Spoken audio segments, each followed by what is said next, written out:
Hey guys, so I am here trying to do a video and I cannot see anything. Everything is really blurry because I don't have my contacts in. I used my last one and then just waiting for my doctor to approve new contacts. So just hoping everything's recording and everything's going to be okay.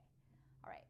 So I want to talk to you guys a little bit today about installment plans and how I run my installment plans and what studio policies I have in place to kind of prevent people from paying things late or not paying their invoices at all. So regarding installments, I try to split my installments no more than 4 installments. 5 maybe if they got a really big package, but 4 is usually the highest number I would go. If they have a really small package, I will probably split it into 2. If they have a really big package, I'll probably split it into 4. I want to try to collect the payment as quickly as possible so that way I don't have to keep track of who got their products and who didn't get their products, who didn't make payments and stuff like that. That is still kind of labor intensive, especially if you have a lot of clients that are on installment plans, which thankfully not a lot of my clients do go installments, but some do. Okay. And if they have a small package, it's not really worth it to split the payments in so much quantity because it's not worth it to collect just like $25 from them. I'm not saying I do, but I'm just saying it definitely isn't, right? So a few different things that I do to prevent them from going on an installment plan, because obviously it's better if I get the money up front or they pay in full, right? I charge an installment fee. So they have an installment fee per payment. And for me, it's $10. You could charge whatever you want. And it's really just for a couple of different things. One is accounting reasons, right? Because every time they're in installment plans, it's a little bit extra paperwork, just a little bit more labor intensive for you.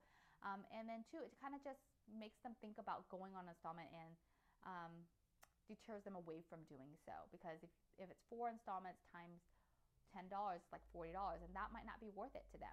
I would much rather they either pay in full or they go through financing. And I allow them to do PayPal financing, and I send them that link ahead of time.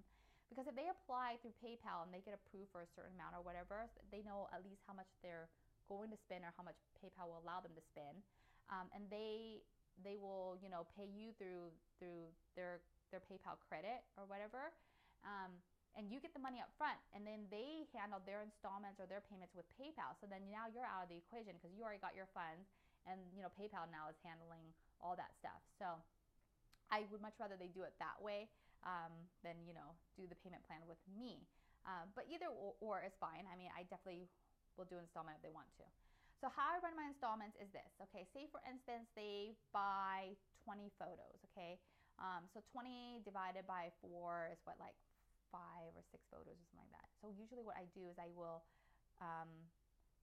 when they pay their first installment, I'll deliver like a set amount of photos to them on their email, and when they pay the second installment, I'll deliver the next half, and the third installment, I'll deliver the third half, and the fourth installment, I'll deliver the rest of the photos with their product. So I tell them ahead of time that if you all go on an installment plan, I'm not delivering any of your photos until, or any of your products, like your book or your box or your images, like printable images, until you pay the full amount, okay?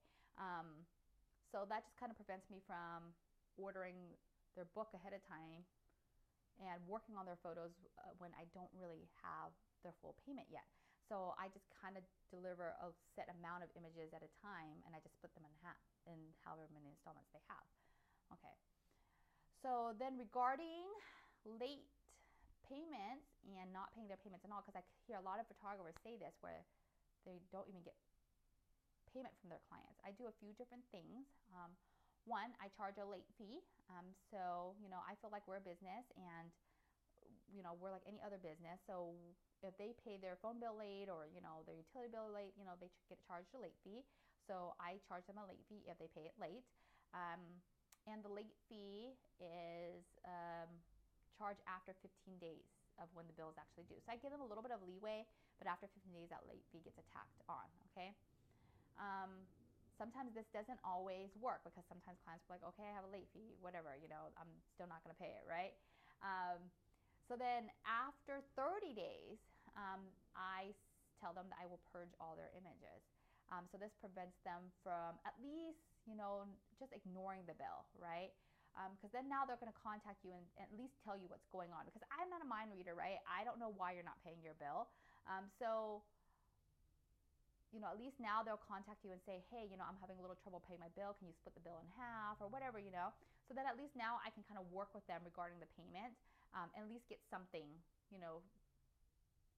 rather than nothing, and rather than not hearing from them ever again. So I feel like, implementing those two things really kind of helps prevent clients from not paying their bill at all, or just ignoring the bill, or just not even communicating with you regarding what is going on with their payment plan. Okay, so I think that those few things really can help you, especially if you are having trouble, kind of developing a payment plan, and not having an exact studio policy regarding your payments. Okay, hopefully that kind of gives you a little bit more insight on what I do. If you have any questions, make sure you message me. As always, I will see you next time. Bye.